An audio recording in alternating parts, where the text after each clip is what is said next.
Stefan, are you coming in next week?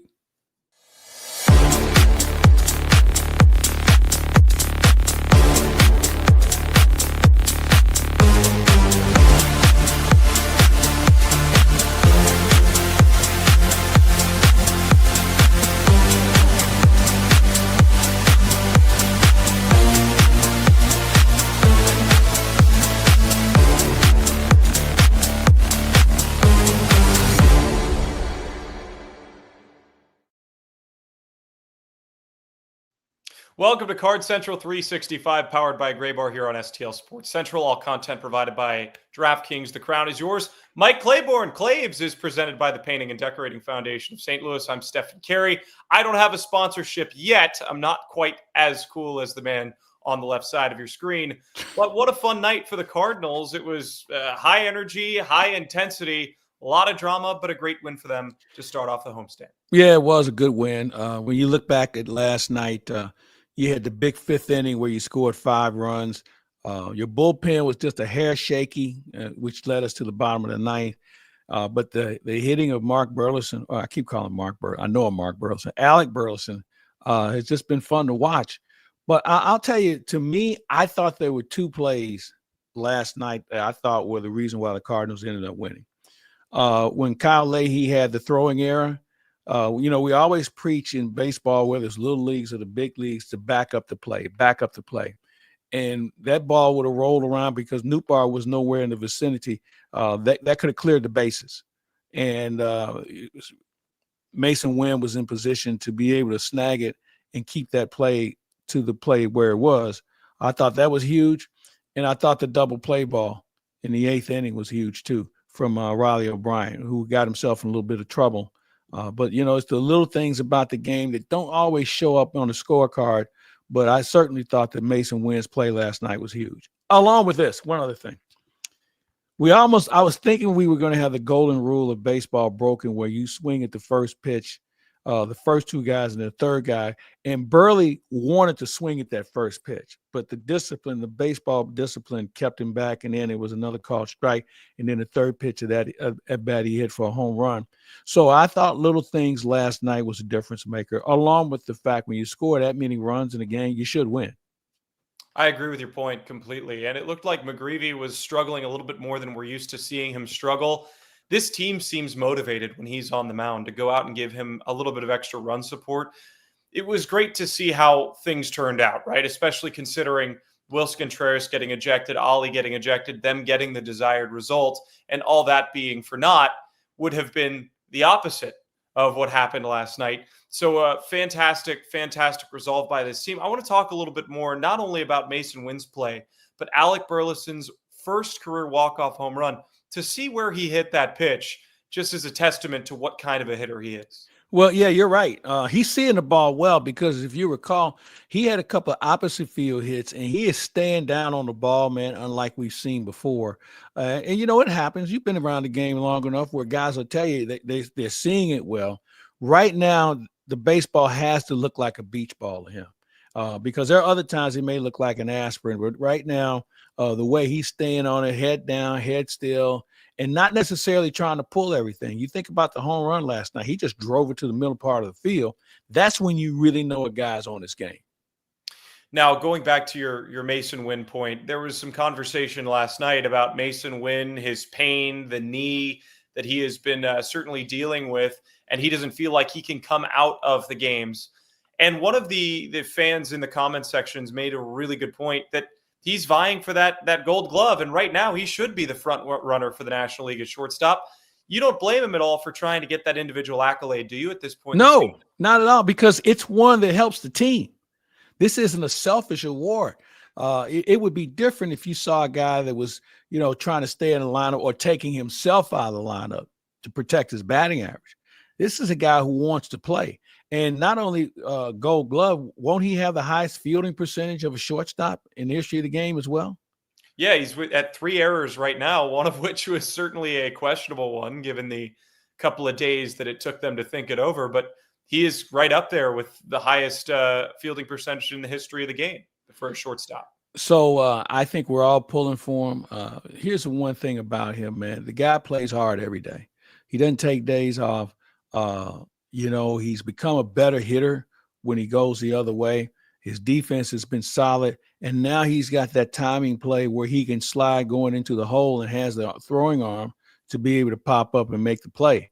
Man, I just love watching him play, and he is going to be part of what this organization is going to look like for a few years down the road, which I'll go back to you and ask you once again. As good of a minor league season as J.J. Weatherholt has, I just don't see J.J. Weatherholt ever playing shortstop on a regular basis in St. Louis for the foreseeable future. So where do you play him? Yeah, it certainly seems like he profiles best as a second baseman, but your lone all-star was a second baseman this year for St. Louis. So there are a lot of difficult conversations that I'm sure will need to be had. One of them is actually a bit surprising. You talked about going the other way for Mason Wynn. How about going the other way for Nolan Gorman last night? An opposite field double. He's starting to swing it a lot better. What have you seen from him in terms of improvement? Good question. I really don't know, because for every time he wows you with one of those opposite field hits or trying to keep within himself, here comes the strikeout. So it's a feast or famine with him. But I really think the fact that he's getting regular at bats, he knows he's going to be in the lineup every day, is one less thing I think that he has to worry about. And maybe he's not pressing as much. So I guess that might be the case more than anything else. I think that's a great answer, Claibs. And last night, of course, I don't think we need to touch on it too much, but I would feel remiss if I didn't ask your opinion on the situation with Wilson Contreras yesterday. I think we all agree that it was strike three, but do you think it was boiling over from some earlier calls in the game? Well, that's something that I kind of thought about. There were a couple of questionable calls.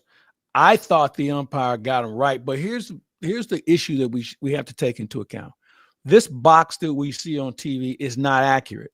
Sometimes they'll show what they show with the ABS and what we're going to see next year when you appeal the pitch.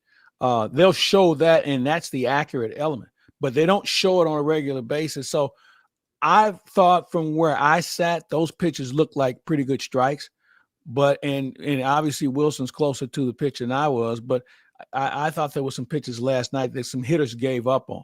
I thought Oviedo had some late action on some pitches that guys weren't used to. But I think because when we've seen Oviedo in the past, he was a different pitcher. And I really felt like from a scouting report standpoint, maybe they were assuming compared to really staying with a pitch. That also applies for umpires. Umpires will give up on a pitch too and take it for granted that that's going to be a ball, but it may have that late action where it catches just enough of the zone. With Wilson last night, maybe a little frustrated that he got punched out. I don't know what started it. All I know is Wilson turned around, and obviously the umpire must have said something, because I don't think a guy would turn around just for the sake of turning around. So who knows what was said? It escalated into something that I'm sure as we look back on, you don't want to see it. I'm surprised we don't see more of it. That particular umpire was involved in tossing somebody recently, and the same thing happened. So maybe it's the context of the conversation, and maybe the tone is why maybe players react the way they do. Yeah, it certainly seemed like that. And we know that Wilson Contreras plays the game at 100%. His hair was on fire in more ways than one yesterday. So I'm glad nobody was hurt. We'll see what happens with that situation. But unfortunate to have that happen the way that it did. And the fortunate side is that the Cardinals won, and the desired result was achieved by St. Louis. This is Card Central 365, powered by Graybar, your distributor for electrical and datacom needs. He's Mike Claiborne, presented by Painting and Decorating Foundation of St. Louis.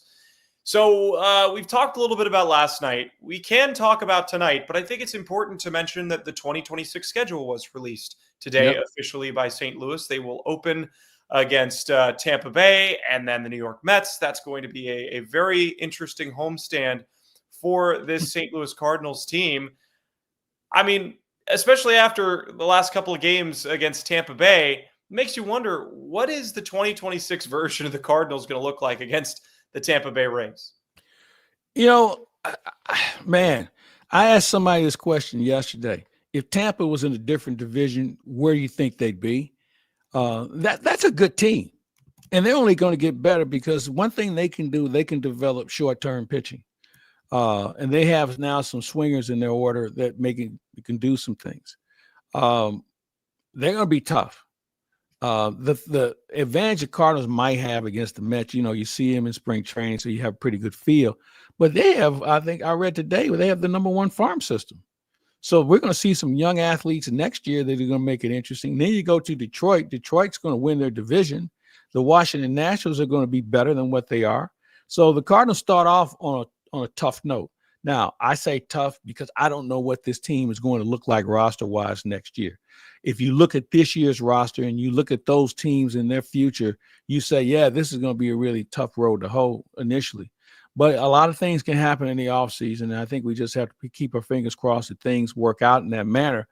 But this schedule does the Cardinals no favor on the surface. You look at, 9 games in the last month of the season at home. You have 2 3-city road trips in the second half of the season. We had 2 of them in the first half, and that was a struggle. So there's a lot of things that you would say, I'm not sure. There's some long homestands, and then there are those in and out homestands. I kind of like the in and out homestands. I think sometimes you can get stale being at home too long. So you know what? I'm sure there's somebody in another city right now grousing about the same thing. And maybe that's what baseball likes. Hopefully, after the CBA is resolved after the next season, we will have expansion. We'll probably have realignment as well. And that way, I think we'll have something that we can look forward to for the future. Yeah, certainly. You mentioned the 3-city road trips. Just taking a peek here, you have Chicago, Cincinnati, Philadelphia.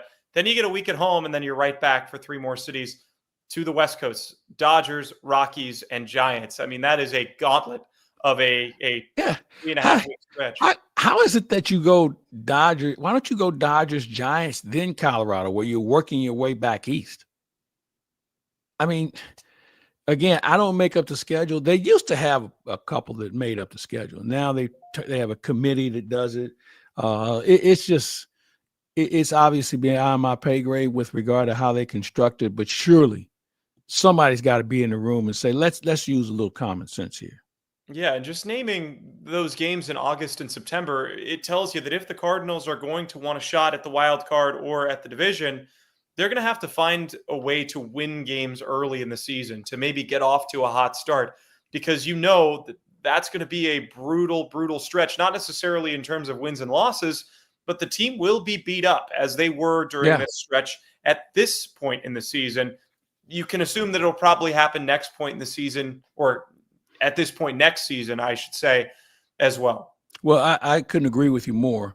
And this is where the front office has to come into play and stock this organization with more big league ready players, because you're going to use them, especially from a pitching standpoint. We're already seeing some pitchers that are a little frayed as we speak, and we haven't even hit September yet. So you have to find some players, whether they're developing within your own organization as we speak or somewhere else. You cannot go in to another September this light. And the guys that you have added, especially post All-Star break, have been beneficial players. Nathan Church has played well. Yes, the average hasn't gotten around quite as well, but Matt Swanson, Riley O'Brien, guys that, again, were sort of not an afterthought when you saw how the bullpen was constructed at the beginning of the season. They have made an impact on this team. Yeah, they have. And you know what? That's an area that they're even short. I'm of the belief that when I said it to you at the beginning of the year, this team probably has to have a 22-man pitching staff. The average is 26 that you go through during the season. We're at 21. And the reason why we're at 21, because we don't have a 22 or a 23 that can contribute right now. You can't have that. You've got to find a way to be better. And granted, you've had some injuries that have slowed you down with regard to progression, but still in all, you're going to have to beef up your organization to be able to have enough arms to get you through the season. You hope that the arms that you have this year, some of them will be back, some of them probably won't, will have learned from this experience where they can push through when they're challenged from an innings usage standpoint. And not to mention that the Cardinals, as you said, need to add more big league ready players. They also will probably be subtracting players that might not quite be there yet, but be close because of the Rule 5 draft and having to protect some of these players and keep them on the 40-man roster. I mean, that is something that you have to think about every offseason. But right now, there are some big names that need protection. Yeah, there are, and then there are some that you probably have made a decision on whether they can help you get to the next level. They're components. They're not core, and you have to make sure your components can make a legitimate contribution, whether it's in a fill-in situation because someone goes down with an injury, or somebody who can give you a day off on a Thursday or a Sunday, and give you quality innings, quality at bats, and that's what you're looking for. And where that comes from, that's where your front office comes into play in this upcoming season. Very great point, Claibs. And a quick reminder to everyone watching, nothing beats relaxing on a hot summer day and watching baseball. And the simplest way to get in on the action is to download the Pick Six app from DraftKings. It's crazy simple. Just pick more or less on the stats of two or more of your favorite players, and boom, you're in the mix for big cash prizes. Pick Six is available right here in Missouri. Don't miss out on all the fun. Don't settle for a smaller payout. Switch to Pick Six, and right now, new customers can get $25 in bonus picks with their first deposit of $5. Download the DraftKings Pick Six app now and use code STL Sports. That's code STL Sports for new customers to get $25 in bonus picks with their first deposit of $5. Better payouts, bigger wins, only with Pick Six from DraftKings. The crown is yours. Gambling problem? Call 1-800-GAMBLER. Help is available for problem gambling. Call 888-789-7777 or visit ccpg.org in Connecticut. Must be 18 and over. Age and eligibility restrictions vary by jurisdiction. Pick Six not available everywhere, including New York and Ontario. Void where prohibited. One per new customer. Bonus awarded as non-withdrawable Pick Six credits that expire in 14 days. Limited time offer. See terms at picksix.draftkings.com/promos. Welcome back to Card Central 365, powered by Gray Bar. Mike Claiborne is presented by the Painting and Decorating Foundation of St. Louis. Now tonight, game number 2 of the series against the Pirates, trying to continue revenge against Pittsburgh after they swept the Cardinals the last time these two teams matched up. Mitch Keller versus Andre Pallante. Pallante, one of the puzzling stories of 2025, had a pretty good 2024 campaign, but things have not been going particularly well for him on the mound. What can he do to bounce back here tonight against Pittsburgh? Not have a bad inning. He is still trying to find what plan B is once hitters have figured out what he can get over for strikes. He spikes a lot of pitches. He has some long innings. And the challenge is this. We've seen him pretty good this season, but recently he's gone in a direction that is more than a head scratcher for everyone. It puts his team at a disadvantage where he blows up early, and now all of a sudden you're playing catch up. The Cardinals have got to find a way to spot him some runs and also make sure he doesn't hand them back over the following inning. I think he's one of the real head scratchers, enigmas on this team right now, because I don't know what he is anymore. I don't know whether he's a rotation guy. I don't know whether he's a bullpen guy. The concentration sometimes is lapses when he has runners on base. So this is one of those nights where they really, really need him. Yeah, I couldn't agree with your point more, Claibs. It's just certainly turned into one of those years where you have one or two guys in the rotation that give you a shot, and they're not necessarily the guys you would expect. And Pallante was one of those guys when it was Gray and Liberatore that gave you a chance every single time they went out, that it was sort of flip of the coin with Pallante. Now it's kind of teetered off into not that you don't have confidence, you just don't know what it's going to be. Well, yeah, and I think the other thing that comes into play is it's almost like you're waiting on the other shoe to drop, because you see it coming and you say, okay, we've seen this before, we know what's about to happen, we better get somebody up, because I think the games are too close right now for a guy to be given a lot of rope. But the problem is your bullpen is on that verge of being tattered itself. So at some point he's got to step up and do something. I mean, you think about his last 7 games, his ERA is over 7. Think about that. I mean, he's got a lot more hits than he has innings pitched. And, it just hasn't been a good situation. So how does he figure this out? And I don't know whether it's watching old video or what. And don't think the Pirates aren't licking their chops right now. They think they have a shot.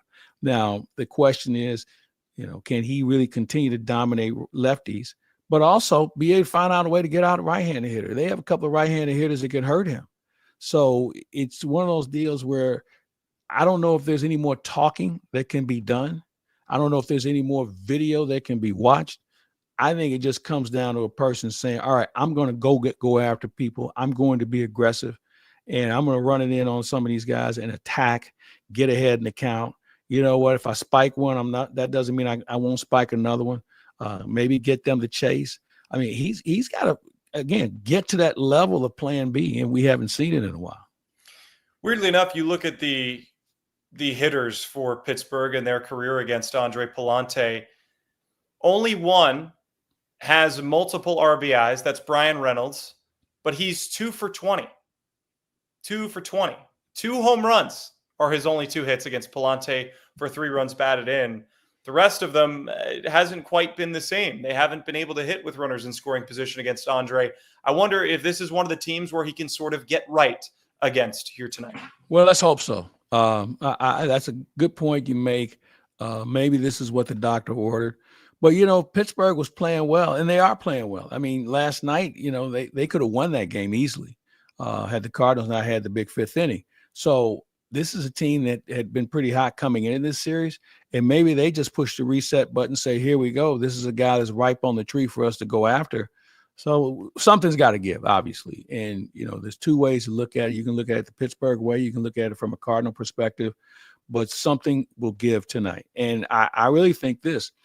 They may have to go a little longer with him because both of these teams have used their bullpens quite a bit over the last few days. So at some point, somebody's got to man up and just say, I'm going to take it on. And we've seen him get to the 7th inning before. So that's not something he hasn't done before. Now, his innings total this year is higher. He's gone more innings than he ever has in his big league career. Maybe that may be an effect there. But when it's all said and done, look, in order to be better in this game, you have to push yourself. And maybe this is a time when he does that. That's certainly something that we would like to see as Cardinals fans. And you can't forget, Mitch Keller, 3-4 with a 3.19 ERA and 75 strikeouts against the Cardinals. He has been very, he has very a number. good. Yeah. He has 7 a number. innings So last time out, no runs. well, that was a series where we didn't score at all. So we've broken through that situation. But now let's see if we can do it again tonight. I think 7 runs tonight, Stefan, would get the job done. I think that's a very good point. And certainly the Cardinals have proven to themselves that they can do it against the Pirates. Different pitcher, certainly with Mitch Keller, who has a little bit more experience and, again, is a big league caliber quality pitcher that should be part of this rotation for years to come. We'll see what the Pirates decide to do with all the young arms that they have. Claibs, 6:45 first pitch. You have any final thoughts ahead of game 2? No, looking forward to it. Weather should be good. Cardinals have a little bit of a high. They're rolling on after last night's win. Let's see if they can build on it and do some real damage in this series against Pittsburgh, because going into Cincinnati might make or break their season. Very, very well said. Mike Claiborne is presented by the Painting and Decorating Foundation of St. Louis. Always love having him in here on the STL Sports Central, the Cards Central 365 show powered by Gray Bar. For everyone here, thank you so much for joining us. Claibs, I'll see you in a few days. I'm so excited to catch up with you in person. Sorry I missed you in Tampa, but I know that avoiding that heat was probably nice, and avoiding the rain was probably even nicer. So we will see you. I can tell you this, there won't be any rain or heat in St. Louis when you get here. That's perfect. I cannot wait for the good weather and to get out of this Florida humidity. So thanks, everybody, for joining us. Cardinals look to continue on with their winning ways against the Pirates tonight.